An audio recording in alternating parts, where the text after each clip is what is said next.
خداوند متعال کی صفات میں، خداوند متعال کی ذات میں کوئی تبدیلی نہیں ہوتی، کیونکہ تبدیلی کے لیے پھر کوئی اور ہو جو خدا پہ اثر ڈالے، نعوذ باللہ تعالی، ایسا ممکن نہیں ہے۔ تو بعض اوقات کسی کے ذہن میں سوال آتا ہے کہ جب خدا کی ذات وہی ذات ہے جو جمعے کے دن ہے، ہفتے کے دن ہے، اتوار کے دن ہے، تو پھر شب جمعہ کو یہ جو موقع خداوند متعال نے دیا ہے یہ کس طرح سے دیا؟ ذات میں خدا کی کوئی تبدیلی نہیں آئے گی، چاہے شب جمعہ ہو، چاہے وہ بدھ کا دن ہو، پیر کا دن ہو، لیکن خدا اپنے بندوں کو دینے کے لیے کوئی موقع اور بڑھ کے دینا چاہتا ہے۔ تو ایک دفعہ ہوتا ہے بندے کا کوئی حق ہو، مثال کے طور پر اس نے کوئی ایسا کام کیا ہو جو اسے ملے، ایک دفعہ خدا تعالیٰ یہ دیکھتا ہے کہ بندے کو کسی طریقے سے اپنے نزدیک لے کر آئے تو کوئی ایک موقع دے دیتا ہے۔ اب جیسے یہ شب جمعہ ہے، یہ خدا تعالیٰ نے موقع نصیب کیا اپنے بندوں کے لیے کہ وہ کوشش کریں، ہر اور دوسری رات سے بڑھ کر کوئی کوشش کریں۔ تو میں کئی دفعہ عرض کرتا ہوں اپنے لیے بھی اور آپ کی خدمت میں بھی کہ وہ توجہ دینا شب جمعہ کو یہ اہمیت رکھتا ہے۔ آپ ہر رات مثلا وضو کر کے سوتے ہیں، کچھ قرآن کریم کی آیتیں پڑھ کے سوتے ہیں، کوئی دعا پڑھ کے سوتے ہیں، مثلا شب جمعہ میں کچھ اور ضرور کریں۔ اب بعض اوقات ایسا ہوتا ہے کہ شب جمعہ میں دعائے کمیل کی محفلیں ہوتی ہیں، آپ مثال کے طور پر مجلس میں آنے کی وجہ سے شاید دعائے کمیل میں نہ جا سکیں، گھر میں پڑھ لیں، 12-14 منٹ 15 منٹ کی بات ہوتی ہے۔ تو اپنی زندگی میں ایک روٹین بنا لیں، مسلسل کرنا ہے، چھوڑنا نہیں ہے، اور اس روٹین کو آپ جب اپنے مسلسل انجام دیتے رہیں گے تو وہ آپ کے وجود کا حصہ بن جائے گا، اور انشاءاللہ اس کے نتیجے میں اور نورانیت نصیب ہوتی ہے۔ اچھا کام بعض اوقات اس وجہ سے اثر نہیں دیتا کہ پابندی سے انجام نہیں پاتا، اچھے کام کو پابندی سے انجام دینا بہت ضروری ہے۔ تو اگر آپ مثال کے طور پر دعائے کمیل پڑھ رہے ہیں، روٹین میں رکھیے کہ ہم نے شب جمعہ ہر صورت میں دعائے کمیل پڑھنی ہے، چاہے 10 منٹ میں پڑھیں، چاہے 15 منٹ میں پڑھیں، پڑھنا ضروری ہے۔ تو مثال کے طور پر جیسے جمعے کے دن ہے، بہت اہم زیارت آل یاسین ہے۔ بعض لوگ ہر روز پڑھتے ہیں زیارت آل یاسین، نہیں پڑھ سکتے جمعے کے دن صبح کو پڑھ لیں، لیکن پھر عرض کروں گا پابندی سے پڑھیں۔ اور ایک پوائنٹ اور اس کے ساتھ ہے، وہ بھی عرض کرتے ہیں۔ ایک معاملہ یہ ہوتا ہے کہ ہم کوئی عبادت انجام دیتے ہیں، ایک معاملہ ہوتا ہے اس عبادت کی حفاظت کرتے ہیں۔ مثلا فرض فرمائیے آپ ابھی یہاں تشریف فرما ہیں، آپ نے مجلس سنی، عزاداری میں شرکت کی، یہ ایک عبادت تھی جو آپ نے انجام دی۔ مثلا ظہر اثر کی نماز پڑھی، ایک عبادت تھی جو انجام دی، فرض کر لیجئے اچھے طریقے سے انجام دی ہے۔ ظہر اثر کی نماز پڑھی، مغرب تک آتے آتے گناہ ہو گیا، اس کا مطلب کیا ہے؟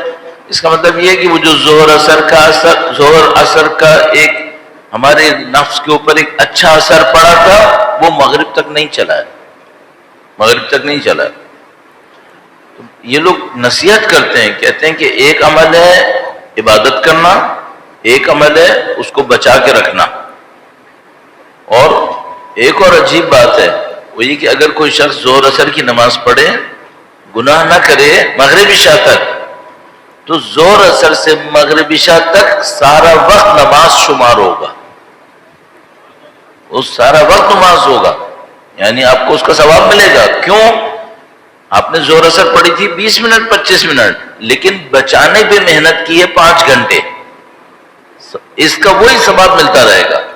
تو بعض لوگ تعبیر کرتے ہیں کہ یہ جو لوگ اپنے نفس کے اوپر محنت کرتے ہیں، یہ ایک اصطلاح استعمال کرتے ہیں، کہتے ہیں کہ دائم الصلاۃ ہیں، دائم الصلاۃ۔ جو نماز ترک کرتا ہے اسے کہتے ہیں تارک الصلاۃ، نعوذ باللہ تعالی۔ جو نماز ترک کر دے، نماز نہیں پڑھے، اسے کہتے ہیں تارک الصلاۃ۔ ایک وہ ہوتا ہے جو نماز ایک آدھ دفعہ پڑھتا ہے، مثلا دن میں ایک دفعہ نماز ظہر اثر پڑھ لی اس نے، ٹھیک ہے، یہ نمازی ہے۔ ایک وہ ہوتا ہے جو ظہر اثر پڑھتا ہے، مغرب عشاء تک محنت کرتا ہے کہ اس نماز کا اثر ختم نہ ہو، یہ نماز چلے، اس کو کہتے ہیں دائم الصلاۃ، اس کی نماز دائمی ہے۔ تو ہمارے پاس بہت ساری عبادتیں اس لیے بتائے جاتے ہیں کہ آپ کو دائم کیسے ہونا ہے۔ تو مثلا کہتے ہیں بھئی انسان جب سوئے گا، اب تو کوئی عبادت نہیں کر رہا ہے، تو اپنے سونے کو عبادت میں کیسے تبدیل کرے؟ سونے سے پہلے وضو کرے. جیسے ہی انسان وضو کر کے سوئے، چاہے کسی نے کہا مولانا کیا فائدہ، جیسے ہی سوئے گا وضو ٹوٹ جائے گا، ٹوٹ جائے گا، اس سے کیا فرق پڑتا ہے؟ خدا اس طرح چاہتا ہے. تو مثال کے طور پر سونے سے پہلے وضو کرے. ہم کئی دفعہ کر چکے ہیں، سورہ حشر پڑھے، کچھ اور دعا پڑھ لے. ایک مشہور روایت ہے ہمارے پاس کہ وہ چند اعمال کو انجام دے. بہرحال تو کیا ہو جائے گا، اس کا یہ سونا عبادت شمار ہوتا رہے گا، خدا تعالیٰ اس کو بھی عبادت شمار کرے گا. تو ایک عارف نے اپنے ایک شعر میں کہا، اس میں انہوں نے کہا کہ کتنے خوش قسمت ہیں وہ لوگ کہ جو دائمی نماز کے اندر ہیں، دائمی دعا کے اندر ہیں. دائم کا مطلب فار ایور. ان کی نماز ختم نہیں ہوتی. کیا مطلب نماز ختم نہیں ہوتی؟ کیا یہ کاروبار کے لیے نہیں جاتے؟ جاتے ہیں، لیکن خدا اس وقت کو بھی نماز شمار کر لیتا ہے، چونکہ وہ اس کی حفاظت کرتے ہیں کہ ہم سے کوئی غلطی سرزد نہ ہو. درود بھیجیں محمد و آل محمد.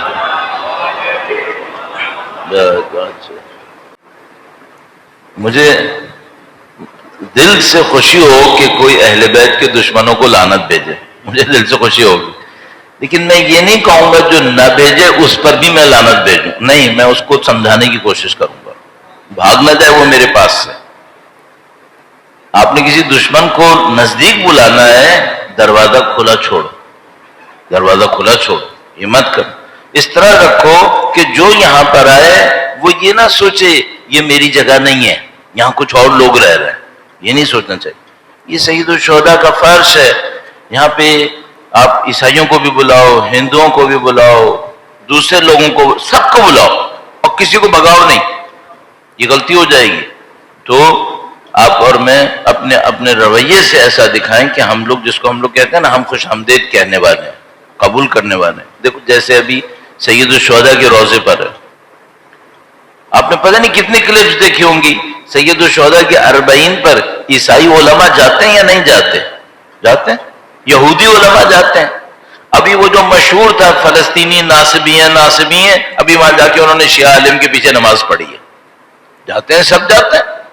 تو اگر ہمیں ایسے رکھنا چاہیے کہ سب آ سکیں، اور آتے تھے. یہ ابھی 25 30 سال 40 سال میں ہم نے خراب کیا ہے، اس کو ایسا کر دیا ہے کہ لوگوں کو ہم نے کہیں اور بھیج دیا. ورنہ یہ سب کو کہانیاں یاد ہیں کہ کتنی سبینے لگاتے تھے اور کتنا مل جل کے کام کرتے تھے. یہ سب پرانی چیزیں، بہت پرانی نہیں ہیں، ہمارے بچپن میں بھی تھا ایسے. یہ اصل میں یہ کچھ سیاستوں کے اثر میں پاکستان کے اندر دشمن ممالک نے سیاستیں کی ہیں پاکستان کے ساتھ کہ اس کو فرقہ واریت میں دھکا دیا ہے. کیونکہ وہ ڈر رہے تھے کہ یہاں کے لوگ دیندار ہو جائیں گے، وہ دیندار ہو جائیں گے، جو سارے دیندار مل کر ایران کے، اس کے سب دیندار ہمیں پھر موقع نہیں دیں گے. تو اس سے کاٹنے کے لیے انہوں نے یہ کیا کہ یہاں فرقہ واریت ڈال دی. اب بعض اوقات بدقسمتی سے ہمارے اپنے دوست احباب معاملے کو نہ سمجھنے کی وجہ سے جن لوگوں کو نزدیک بلانا چاہیے ان کو نعوذ باللہ دور بھیج دیتے ہیں. یہ ہمیں نہیں کرنا تھا. بہرحال خدا متعال سے دعا کرتے ہیں پروردگار ہمیں پرچم عزا، پرچم سید الشہداء کو دنیا کے کونے کونے تک پہنچانے کی سعادت نصیب فرمائے. تمام عزاداران سید الشہداء کی جان مال عزت و آبرو ایمان کی حفاظت فرمائے. انشاءاللہ ہمیں امام کی نصرت، ان کے ظہور کا دن نصرت اور اسلام شہادت نصیب فرمائے. جو بات تھی اس سلسلہ مجالس کے لیے وہ آپ کی خدمت میں عرض ہوئی تھی، اور وہ یہ تھا کہ آج کا زمانہ وہ زمانہ نہیں ہے جس میں ہم کم سے کم پہ چلتے رہیں اور معاملہ صحیح ہو جائے گا. ہم نے عرض کیا یہ زمانہ گمراہی کا زمانہ ہے، یہ زمانہ امتحانوں کا زمانہ ہے. اور اس امتحان، اور سب سے بڑا امتحان یہ ہے کہ انسان حق کو تشخیص دے سکے، حق کو سمجھ سکے. سب سے بڑا امتحان ہے. ورنہ نہیں سمجھ پایا تو اپنی دانش میں اچھا کر رہا ہوگا اور برے راستے پہ چل نکلے گا. تو یہ جو بصیرت انسان کو چاہیے کہ وہ حق کو سمجھ سکے، غلط جگہ پہ ہو تو خدا اس کو ایک راستہ دکھائے. اس کے لیے ضروری ہے کہ تھوڑا سا ایوریج سے بڑھ کر کچھ کر کے دکھائے، تھوڑا سا بڑھ کے دکھائے. تو ہم نے مسلسل پہلے دن سے لے کر اب تک کوشش کی کہ کچھ ایسی روایتیں پڑھیں جس میں اہل بیت اطہار علیہ السلام نے ہمیں بڑھ کر بننا سکھایا ہے. وہ ایوریج نہیں بلکہ اس سے بہتر. اور اس میں بہت ساری چیزیں آپ کی خدمت میں عرض ہوئیں. عبادت کے اوپر ہم نے بہت اصرار کیا کہ عبادت کون سی عبادت ہے جو بڑی اچھی عبادت ہے. تو عبادت کے اندر ذکر ہوا کہ وہ عبادت جس کے اندر عقل ہو، وہ عبادت جس کے اندر شعور ہو، جس کے اندر انسان توجہ دیتا ہو، وہ عبادت انسان کو ایک مقام تک پہنچاتی ہے. اس کے بعد عرض ہوا کہ انسان اپنے نفس کے اوپر کیسے کنٹرول کرے، یہ ایک عبادت ہے اور عبادت کا اعلیٰ مقام ہے. بندوں کے کام کیسے آئے، یہ عبادت کا اعلیٰ مقام ہے. پھر چند دن عبادت کے بعد بات ہوئی تھی رزق کے اوپر کہ رزق کیسا رزق ہونا چاہیے، اور اس کے اوپر تفصیل سے بات ہوئی کہ رزق کو کوئی انسان بڑھا نہیں سکتا ہے. رزق انسان کے نصیب میں لکھا ہوا ہوتا ہے، حلال سے کمائے یا نعوذ باللہ تعالی بے صبری کرے اور نعوذ باللہ حرام کی طرف چلا جائے. بہترین کام کیا ہوگا رزق کے معاملے میں؟ بہترین کام کیا ہوگا جو مجھے سمجھ میں آتا ہے وہ یہ ہے کہ انسان یہ دیکھے اس وقت دین کو کیا چاہیے، وہ کام کرے. خدا رزق اس کے گھر تک پہنچا دے گا، کوئی مسئلہ نہیں. اس وقت دین کو کیا چاہیے اس کو تشخیص دے، اس کو سمجھنے کی کوشش کرے. البتہ ظاہر ہے کہ کچھ لوگ ہوں گے جو جانتے ہوں گے کہ مثلا فرض کر لیں دین کو عالم چاہیے اور وہ نہیں جا سکتے، قوم نہیں جا سکتے مدرسوں میں، کوئی اور راستہ ہوگا وہ بھی نہیں کر سکتے. تو ٹھیک ہے، پہلی پرائیورٹی نہیں کر سکتا، دوسرے نمبر پہ کیا چاہیے اس کو دیکھیں. جیسے عرض ہوا مولا کے بارے میں کہ پہلا کام جو انہوں نے لیا وہ جہاد کا کام تھا. جب جہاد کا وقت ہوتا تھا صرف جہاد فرماتے تھے. جب جہاد کا امکان ختم ہو گیا تو انہوں نے لوگوں کی تعلیم کو سوچا کہ لوگوں کو تعلیم دیں، ہدایت دیں اور ان کے درمیان بیٹھ کے قضاوت کریں. اور جب ان دو کاموں سے فارغ ہوئے، مثلا جہاد بھی نہیں ہے ابھی، تعلیم کا وقت بھی ہو چکا ہے، اب اپنی معاش کے اوپر توجہ دیتے تھے اور اپنی زندگی بناتے تھے، یعنی مادی لحاظ سے. تو درخت، باغ، نہریں، یہ سب امام انجام دیتے تھے اپنے ہاتھ سے. یہ بات بھی ہوئی کہ حلال کمانے میں اس کے اوپر شرم نہ کرے کہ کام چھوٹا ہے. اگر اس کی وجہ سے یہ کرے گا نعوذ باللہ تعالیٰ کسی غلطی میں پھنس جائے گا. لیکن یہ بھی عرض کرتا چلوں ایسا نہ ہو کہ میرے اندر صلاحیت 10 کی ہو اور میں اپنے آپ کو 2 کے اوپر کنونس کر کے ختم کر لوں. نہیں، ناشکری نہیں ہونی چاہیے، کفران نعمت نہیں ہونی چاہیے. آپ کے اندر بڑے کام کی صلاحیت ہے، آپ بڑے کام پہ جائیں. پھر چھوٹے کام کر کے خوش ہونے کی ضرورت نہیں ہے. اپنے آپ کو بہتر سے بہتر بنائے انسان. اور آخری بات اس سلسلے میں، اور آج انشاءاللہ کچھ اور جملے عرض کروں گا. آخری بات یہ کہ کوئی مجھ سے کہے کہ مولانا یہ سب باتیں ہم اپنے اندر سنتے ہیں بھول جاتے ہیں، یہ ہمارے اوپر حکومت کیسے کریں گی، ہمارے اوپر کیسا ایسا ہو کہ ہمارے وجود اس کو قبول کر لے. اس سلسلے میں چند جملے عرض کروں گا. سب سے اہم بات وہ یہ ہے کہ انسان سارے کام خود نہیں کر سکتا. کنفرم انسان کمزور ہے. آج میں صبح ایک ارادہ کروں گا، ممکن ہے شام تک میرا ارادہ ٹوٹ جائے. یہ سب ہو سکتا ہے آج صبح. اور یہ بہت ہوتا ہے، شیطان یہ بہت مصیبت کرتا ہے. کوئی انسان بیچارہ بہت اچھی فجر کی نماز پڑھتا ہے اور بڑی اچھی عبادتیں کرتا ہے، دوپہر تک آتے آتے شیطان اس کو ایسا گناہ میں کسی ڈالتا ہے کہ بیچارے کا شام کی نماز پڑھنے کا حوصلہ ہی نہیں ہوتا. پھر یہ شیطان حرکتیں بہت کرتا ہے. تو انسان کو کیا کرنا چاہیے؟ اپنے اوپر انحصار نہیں کرے، اہل بیت سے مدد مانگے، ہمیشہ توسل رکھے. اللہ کا پورا ایک نظام ہے، اس سے توسل رکھے. اب یہاں پہ ایک بات ہے وہ یہ کہ یہ جو توسل ہم کہتے ہیں یہ کیا ہوتا ہے؟ مثلا ہر روز دعائے توسل پڑھے، کیا کرے مثلا توسل کرنے کے لیے؟ نہیں، دعائے توسل بہت اچھی ہے، ہر وقت پڑھنے کی ضرورت نہیں ہے. سادہ سا کام بھی کیا جا سکتا ہے. مثلا ایک سادہ سا کام کیا کیا جا سکتا ہے؟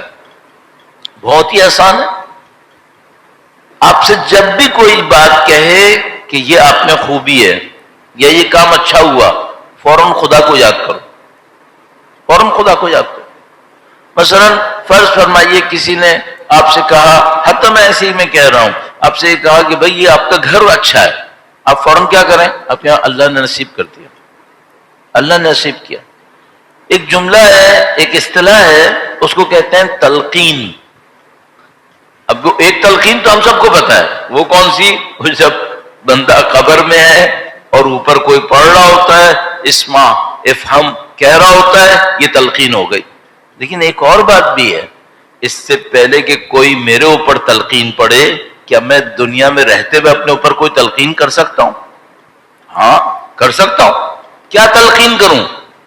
یہ کہ خدا ہے، یہ کہ جو کچھ میرے پاس ہے وہ خدا سے ہے، یہ تلقین کرنا چاہیے۔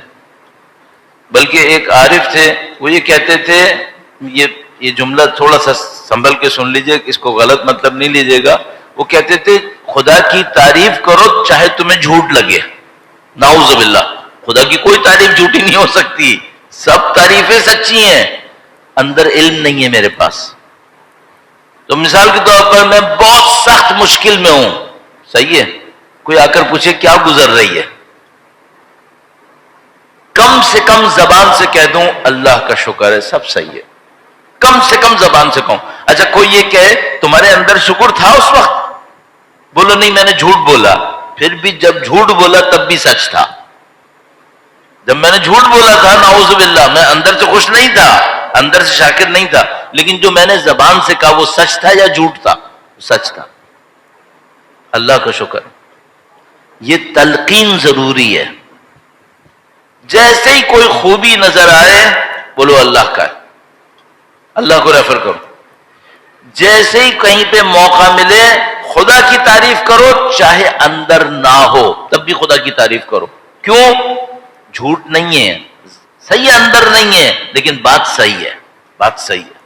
مثلا جب میں مصیبت میں ہوں، کوئی پوچھے اب کیا، اب خدا کا کیا کہو گے؟ خدا سے دو راستے میرے پاس، خدا سے ناراضگی کا اظہار کروں کیا؟ اندر بھی ناراضگی ہو نا تب بھی زبان سے نہیں لاؤں، کہوں اللہ کا شکر الحمدللہ رب العالمین۔ خدا، معذرت کے ساتھ میں کہہ رہا ہوں، خدا میرے اس جھوٹ کو بھی قبول کر لے گا اور مجھے سچا بنا دے گا، میرے اندر شکر ڈال دے گا۔ پھر یہ بات میرے خیال میں کلیئر ہے نا، کہ جب بھی ہو خدا کو ریفر کرو، جب بھی ہو خدا کو ریفر کرو، خدا کو اندر لاؤ۔ وہ ایک صاحب نے بہت اچھا کہا، انہوں نے کہا ایک غیبت کیا ہوتی ہے؟ ایک غیبت ہوتی ہے ایک مومن دوسرے مومن کی کوئی برائی کرتا ہے اس کے پیچھے، ایک ہوتی ہے غیبت۔ غیبت کیا ہوتی ہے؟ کوئی چیز چھپی ہوئی ہے، تو وہ کہتے تھے سب سے بڑی غیبت یہ ہے کہ کوئی خدا کو چھپا دے جہاں پہ اس کو خدا کو دکھانا چاہیے تھا۔ اگر کوئی یہ کرے یہ غیبت سے بڑا گناہ ہے کہ کوئی ایسی جگہ پہ خدا کو چھپا دے جہاں پہ خدا کو دکھانا چاہیے تھا، اس کو بتانا چاہیے تھا۔ بس جہاں کہیں نعمت ملے خدا کو ریفر کرے، خدا کا ذکر کرے، اللہ کی اچھائیوں کو کہے، چاہے اندر اتنا سکون نہ ہو تب بھی خدا کے بارے میں اچھا بولے، خدا انہوں تعالیٰ سچا بنا دے گا، اندر وہ سکون ڈال دے گا، اور پھر انسان اللہ کی طرف سکون سے بڑھتا رہے گا۔ یہ ایک پوائنٹ ہے۔ ایک پوائنٹ مجھے اور عرض کرنا ہے، لیکن یہ بھی کی پوائنٹ ہے، یہ جو ابھی عرض کیا یہ کی پوائنٹ ہے۔ ایک اور کی پوائنٹ ہے جو مجھے ابھی عرض کرنا ہے۔ ہمارے ساتھ ایک مشکل ہوتی ہے مجھے کہ بہت ساری چیزوں کو ہم جانتے ہیں، بہت ساری چیزوں کو مانتے ہیں، تھوڑی دیر کے لیے بھول جاتے ہیں۔ بعض اوقات یہ جو بھول جاتے ہیں یہ اتنا لمبا ہو جاتا ہے جیسے مانتے ہی نہیں ہیں۔ وہ کیسے؟ جو آدمی ریاکاری کر رہا ہے، کیا مطلب؟ جو کام خدا کے لیے کرنا تھا بندوں کے لیے کرتا ہے، کیا اس کو یاد نہیں کہ اس نے مرنا ہے؟ پتہ ہے مرنا ہے، بھول گیا، ہاں بھول گیا۔ کتنا بھولا؟ اتنا بھولا جیسے اب اس کا ایمان ہے ہی نہیں۔ اچھا جو کسی کو دھوکہ دیتا ہے، اس کو نہیں یاد کہ خدا نے دھوکہ دینے سے منع کیا تھا؟ یاد ہے، بھول گیا کیا؟ ہاں بھول گیا۔ کتنا بھولا؟ اتنا بھولا کہ صبح سے شام تک دھوکہ دیتا ہے۔ اچھا اب جب اس نے اتنا بھلایا ہے، مرنے کے بعد یاد رکھے گا؟ یہ مرنے پہ خدا بھلا دے گا اسے، اب ریکال نہیں ہو سکتا ہے، یہ زندہ رہتے ہوئے یاد کر سکتا ہے، مرنے کے بعد یاد نہیں ہونا ہے اسے۔ تو انسان اپنی زندگی میں خدا کو اتنا نہ بھلائے کہ پھر مرنے کے بعد یاد ہی نہ آئے، یہ حرکت نہ ہو جائے کہیں۔ ہم غیر معصوم ہیں، ہم گناہ کرتے ہیں، گناہ ہو جاتا ہے، ایک غیبت ہو گئی، ایک نعوذ باللہ تعالی غلط بیانی، البتہ امام نے فرمایا تھا کہ مومن کبھی جھوٹ نہیں بولتا ہے، مومن کبھی جھوٹ نہیں بولتا ہے. فرمایا نماز قضا ہو سکتی ہے، سوتا رہ جائے، روزہ نہ رکھ سکے کمزوری کی وجہ سے، کوئی بھی وجہ ہو، لیکن مومن جھوٹ نہیں بولے گا. بہرحال فرض کرو کوئی آدمی ہے گناہ کر بیٹھا ہے، ایک دفعہ کر لیا، دو دفعہ کر لیا، ایک دفعہ دکھاوا ہو گیا، دو دفعہ دکھاوا ہو گیا، یہ دکھاوا زندگی کا حصہ بن گیا ہے. ہر دکھاوے کا مطلب کیا ہے؟ اس نے خدا کو بھلایا ہے. اتنا دکھاوا کرتا ہے، اتنا دکھاوا کرتا ہے جیسے خدا ہے ہی نہیں. اب کیا مرنے پر اس کو یاد آئے گا کہ خدا ہے؟ نہیں. جو انسان موت کو بھلائے گا اس نے ایک فرشتے سے دشمنی کی ہے، اور جو انسان موت کو یاد رکھے گا اس نے ایک طاقتور فرشتے سے دوستی کر لی ہے، اور وہ فرشتہ حضرت اسرائیل ہے. اگر کوئی موت سے بھاگتا ہے تو وہ حضرت اسرائیل سے دشمنی کرتا ہے. کیوں؟ کیونکہ اگر حضرت اسرائیل نظر آئے اسے تو وہ کہے گا بھاگ جاؤ مجھے نہیں مرنا ہے ابھی. اب تم سوچو کہ جس سے تم نے دشمنی کر لی ہو نعوذ باللہ، اس نے تمہاری جان نکالنی ہے، پیار محبت سے نکالے گا؟ نہیں، مار مار کے نکالے گا. تم مجھ سے بھاگ رہا تھا، تم مجھ سے دشمنی کر رہا تھا، دیکھ میں کون ہوں. ایک وہ بندہ ہے جو صبح شام اللہ کے سامنے کہتا ہے خدایا مجھے موت کی تیاری دے دے، موت کی تیاری دے دے. تو دو باتوں میں فرق ہے. ایک آدمی کہے خدایا مجھے جلدی سے مار دے، یہ میں نہیں کہوں گا، کیونکہ مجھے نہیں پتا میں نے کام کیا کیے ہیں اور کتنے کام باقی ہیں، تو میں یہ نہیں کہوں گا. میں اس کی جگہ کیا کہوں صبح شام یہ کہوں خدایا مجھے موت کی تیاری دے دے. موت کا باعث تیرے ہاتھ میں ہے، مجھے کیا پتا، اور میں تیرا غلام ہوں. ایک دن زندگی ہے تیرا غلام ہوں، ایک سال زندگی ہے تیرا غلام ہوں، معاملہ ختم. لیکن کیا مانگوں خدا سے؟ موت کی تیاری، موت کی تیاری. ابھی بہت سارے لوگ ہیں، میں کبھی کبھی یاد کرتا ہوں تو مجھے واقعاً ہنسی آتی ہے. میں ایک جگہ مجلس پڑھ رہا تھا، وہاں میں نے کچھ موت کا تذکرہ کیا، تھوڑا زیادہ بول دیا. تو اس کے بعد ایک صاحب مجھے ملے، وہ اس زمانے میں نئے ریٹائر ہوئے تھے، جو میرے پاس آئے کہنے لگے آغا صاحب آپ کی مجلس سن کے میری طبیعت خراب ہو گئی. میں نے کہا کیوں؟ کہنے لگے آپ موت کا تذکرہ اتنا کرتے ہیں طبیعت الجھنے لگتی ہے. اور انہوں نے ایک لفظ استعمال کیا، کہیں طبیعت میں خلجان ہونے لگتا ہے. کیوں اتنے پریشان ہو رہے ہو موت کے ذکر سے؟ مرنا نہیں کیا؟ یہ ہماری مشکل ہو گئی ہے. اچھا یہ جو آدمی موت کو نہیں سوچتا یہ کون ہے؟ یہ وہ ہے جس کو پتا ہے موت کے بعد اچھا نہیں ہونا ہے. یہ موت کی سوچ کو اوائڈ کرتا ہے. وہ صاحب ایسے نہیں، وہ صاحب اچھے آدمی ہیں، وہ کسی اور وجہ سے ان کے ساتھ ایسا ہوا ہو. تو جو غلط کام کرتا ہے نا، یہ موت کو سوچنے سے بھی اوائڈ کرتا ہے، یہ نہیں سوچتا. کیوں؟ اس کو پتا ہے خدا نے ہر چیز لکھ کے رکھی ہوئی ہے، چھوڑے گا نہیں خدا مجھے. تو یہ بجائے یہ کہ اپنے اندر کریکشن کرے، فارمولا کیا پکڑتا ہے شیطان کا دیا ہوا؟ موت کو چھوڑ دو، موت کو بھول جاؤ. تو تم بھول جاؤ گے تو کیا حضرت اسرائیل تمہارا ایڈریس بھول جائیں گے؟ وہ تو آئیں گے. تم بھول جاؤ تو کیا ہو گیا؟ تو عقل مندی کیا ہے؟ موت کو یاد کرو. اب کوئی کیا موت کو یاد کروں؟ کیا یاد کروں؟ یہی کہ موت سے پہلے ایک تیاری چاہیے، مجھے خدا سے تیاری مانگنی ہے، وہ سب سے امپورٹنٹ ہے. تو اور میں نے کل آپ کی خدمت میں عرض کیا تھا، دن بھر میں کوئی 1 منٹ 2 منٹ اس کام کے لیے نکال کے رکھیں، کوئی 1-2 منٹ اس کام کے لیے نکال کے رکھیں کہ خدا کو پکاریں صرف ایک نیت سے، خدایا مجھے پتا ہے مجھے مرنا ہے، مجھے پتا ہے تیرے سامنے حاضر ہونا ہے، مجھے موت کی تیاری دے دے. یہ دن کا حصہ بنائے اپنے. اگر یہ کام کریں گے موت کی تیاری نصیب ہوتی رہے گی، پھر کوئی غم نہیں ہے. اور یہ جو بعض اوقات خدا مصیبتیں ڈالتا ہے مومن کے اوپر، یہ ڈالتا اسی لیے تاکہ اس کو یاد دلائے کہ ایسا نہ ہو تم دنیا کے اندر غرق ہو کے بیٹھ جاؤ. یاد کرو کہ تمہیں مرنا ہے، یاد کرو کہ تمہیں اس مرحلے سے گزرنا ہے. اور حقیقت یہ ہے کہ اگر کوئی شخص تیار ہو تو موت میں کیا مشکل ہے. وہ جو ہمارے شہید شاعر نے کہا کہ بھائی جو جاہیز بات کے لیے رائے کہ امیر المومنین سے ملاقات کرے، اس کو موت سے کیا ڈر ہے؟ لیکن اگر کسی کو پتہ ہے میں نے زندگی بھر فتنے کیے ہیں، یہ موت سے بھاگے گا، یہ موت سے بہت دور بھاگے گا، یاد ہی نہیں کرے گا یہ۔ تو قصہ مختصر کروں، وہ یہ کہ دکھاوے کی زندگی سے باہر آ جاؤ، اس سے کچھ نصیب نہیں ہونے والا۔ چند لوگوں کو تھوڑی دیر کے لیے بے وقوف بنایا جا سکتا ہے، اللہ کے فرشتوں کو بے وقوف نہیں بنایا جا سکتا۔ وہ پوسٹر دیکھ کے انعام نہیں دیں گے، وہ ہماری شہرتوں کو دیکھ کر انعام نہیں دیں گے، وہ ہمارے کام کو دیکھ کر بھی انعام نہیں دیں گے، ہمارے اندر جو دل میں گزر رہی ہے اس کو دیکھ کر انعام دیں گے۔ اس میں اکڑ ہوئی، اس میں دکھاوا ہوا، اس میں فریب ہوا، اس میں خود غرضی ہوئی، کام خراب ہے، کام خراب ہے۔ اس پر محنت کرنی، اس کو کہتے ہیں معرفت، اس کو کہتے ہیں معرفت۔ تو آپ اچھی عبادتیں کریں، اچھی عبادتیں اچھی ذات بناتی ہے، اچھی ذات معرفت کے لیے دروازہ کھولتی ہے، توحید نصیب ہوتی ہے پھر، اور سب کچھ سید الشہداء سے ہو سکتا ہے۔ میں نے سید علی قاضی کے بارے میں اتنا کہا، اور الحمدللہ آپ لوگوں نے سنا، سب کچھ در اہل بیت سے، سب کچھ در اہل بیت سے۔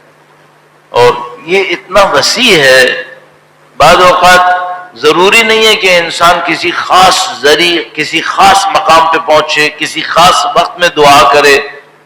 یہ سب اہم ہے۔ سب سے زیادہ اہم کیا ہے؟ اندر کیا چل رہا ہے، اندر کیا گزر، یہ سب سے اہم ہے۔ تو ایک صاحب تھے، وہ بڑے عارف، انہوں نے کہا کہ بھائی میں نجف میں رکنا چاہتا تھا، میرے والد اجازت نہیں دے رہے تھے۔ وہ کہتے نہیں، تم اکیلے بیٹھے ہو، میں تمہیں ساتھ لے کے واپس ایران جاؤں گا، تم زیارتوں پہ لائے ہو، میں یہاں پڑھانے کے لیے نہیں لایا۔ تو کہنے لگے کہ میں نجف جاتا تھا، مولا امیر المومنین کے روضے پر جا کر اتنا روتا تھا، اتنا روتا تھا کہ میری طبیعت خراب ہو جاتی تھی، لیکن میرے والد مجھے اجازت نہیں دیتے تھے۔ کہنے کہ میں مراجع تقلید کے پاس گیا کہ بھائی میری ذمہ داری، آپ بولتے ہیں کہ علم حاصل کرنا واجب ہے، تو انہوں نے کہا نہیں، باپ کو راضی کرنا پڑے گا، اس کے بغیر نہیں ہو سکتا۔ کہنے کہ میں بہت تڑپتا رہا، یہاں تک کہ باپ نے کہا چلو یہاں سے ہم نجف سے کربلا جائیں گے۔ کہنے کہ میرا دل وہیں لگا ہوا تھا، میں کربلا پہنچ گیا، کربلا پہنچ کر سید الشہداء کے سامنے روتا رہا، روتا رہا، روتا رہا۔ کہنے کہ ایک دن اچانک جیسے سید الشہداء نے مجھے کچھ دیا، مجھے لگا کہ میں اگر 10 سال بھی نجف پڑھتا تو مجھے مل گیا جو مجھے ملنا ہے۔ کہنے کہ پھر میرا دل اتنا پرسکون ہو گیا کہ میں اپنے باپ کے ساتھ ویسے ہی چلنا شروع ہو گیا، پھر میں نے نہیں کہا کہ مجھے رکنا ہے۔ کہنے کہ سید الشہداء کے گھر سے، زیارت سے مجھے کچھ ایسا نصیب ہوا دل میں، جیسے جو معرفت مجھے چاہیے تھی وہ نصیب ہو گئی۔ اس کے بعد آگے بیان کرتے ہیں، کہتے ہیں میں ایک جگہ پہنچا اپنے گھر پہ، وہاں پہ کسی کو میں نے بلایا ہوا تھا، 2 سید آئے ہوئے تھے میرے گھر میں کمرے میں، میں ان کو کھلانے پلانے کے لیے، ان کا تکلف کو کرنے کے لیے، مہمان نوازی کے لیے جا رہا تھا۔ اچانک کہنے کہ مجھے ایسا لگا جیسے میں سید الشہداء کی ذریعہ مبارک کے اوپر کھڑا ہوا ہوں، اور یہ جو کمرہ ہے یہ سید الشہداء کی ذریعہ ہے۔ کہنے مجھے ایسے لگا، کہنے کہ 20 منٹ تک میں اسی حالت میں رہا۔ اس کے بعد انہوں نے کہا کہ ایسا ہوا کہ اس کمرے میں جو بیٹھتا تھا وہ مصائب سنے بغیر روتا تھا۔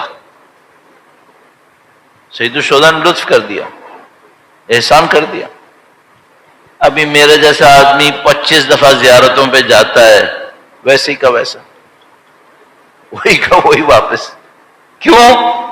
جسم سے ذری پہنچتا ہوں، روح سے امام کے پاس نہیں پہنچ پاتا۔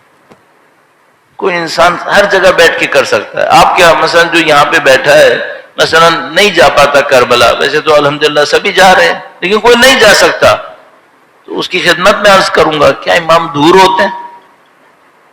نہیں ہو سکتا، امام بہت نزدیک ہے، امام ہمیشہ نزدیک ہے۔ انسان کو صرف ایک توسل چاہیے، ایک رابطہ چاہیے، البتہ اس میں سنجیدگی چاہیے۔ ایسے بیٹھے بٹھائے کا نہیں ہے بس ایک جملہ کہہ دیا ہو گیا، نہیں، اس میں اپنے آپ کو ختم کرنا ہوگا، یعنی اپنے آپ کو اس تواضع اور انکساری کے لیول تک لانا ہوتا ہے کہ اندر کی کوئی اکڑ نہ رہے پھر، اور اپنے کاموں کو کاؤنٹ نہیں کر سکتے اپنا آپ، پھر امام کے سامنے کھڑے ہو میں نے یہ کیا، میں نے وہ کیا، اس سے کچھ نہیں ہوتا، اس سے دروازے اور بند ہو جاتے ہیں۔ متواضع ہونا چاہیے. ہم نے کچھ نہیں کیا اور آپ کے سامنے فقیر ہیں، یہ ہے وہ، آپ کو پتہ ہے کیسے مانگنا چاہیے. اس سے پھر سارے دروازے کھولتے ہیں. پروردگار کا احسان ہے، اس نے آپ کو اور ہمیں سید الشہداء کی محبت سے نوازا ہے، سید الشہداء کی اس گریے سے نوازا ہے. کتنی دفعہ عرض کر رہا ہوں، بار بار عرض کروں گا، اپنے لیے بھی آپ کے لیے بھی، یہ رونا بہت بڑی نعمت ہے، بہت بڑی نعمت ہے. کوئی انسان، اچھا کوئی یہاں پر ہونا جو مجھ سے کہے کہ مولانا مجھے آنسو نہیں آتے، کوئی بات نہیں. جب سب مصائب پڑھ رہے ہیں، سن رہے ہیں، سر جھکا لو، تھوڑی دیر کے لیے سر جھکا لو اور امام سے یہی کہو، مولا میں آپ کے غم میں رونا چاہتا ہوں، مجھے آنسو دے دیں. وہ دے دیں گے. آنسو کی بہت قیمت ہے. انسان اپنے آپ کو متواضع رکھے، خاضع رکھے، سر جھکا کے رکھے، سب کچھ نصیب ہوتا ہے.